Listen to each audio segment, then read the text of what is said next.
आज आप कह रहे हैं कि अगर इनऑर्गेनिक नहीं आती तो छोड़ दो। बेटा इनऑर्गेनिक केमिस्ट्री ना एक्सेप्शन होती है। It is not 100% true. তুমি যদি এজন ভাল টিচাৰৰ পৰা পঢ়া এণ্ড সঠিক টেকনিক ইউজ কৰা দেন ইনঅৰ্গেনিক কেমিষ্ট্ৰি এক্সেপশ্যন নহয়। হেল্ল' এভৰিৱান, মোৰ নাম অভিজিত দাস। মই বৰ্তমান IIT দিল্লীৰ পৰা বিটেক কৰি আছোঁ। ইনঅৰ্গেনিক কেমিষ্ট্ৰি এনেকুৱা এটা ছাবজেক্ট য'ত মানে প্ৰেক্টিছৰ বৰ বেছি জৰুৰত নাই। তুমি যদি থিয়ৰী এণ্ড কনচেপ্ট ভালদৰে জানা দেন কুৱেশ্যন ইজিলি সলভ কৰিব পাৰিবা।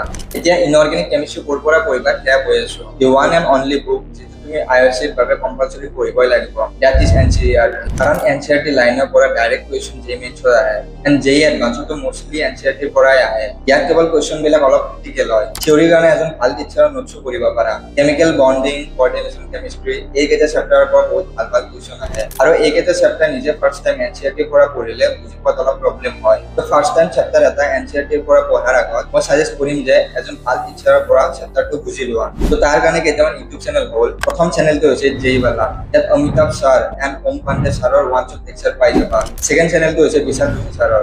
এখেতৰ নিজা ইউটিউব চেনেলত কিছুমান চেপ্টাৰৰ প্লেলিষ্ট পাই যাবা। আৰু কিছুমান ৰেণ্ডম চেনেলতো এখেতৰ লেকচাৰ ভিডিঅ' পাই যাবা। ইনঅৰ্গেনিক কেমিষ্ট্ৰি ক'ৰ পৰা পঢ়িব লাগে সেয়াই ক'লো। তাক কেনেকৈ পঢ়িবা তাক জানিবলৈ হ'লে চেনেলটো ছাবস্ক্ৰাইব কৰি লোৱা এণ্ড লগৰবোৰক শ্বেয়াৰ কৰিবা।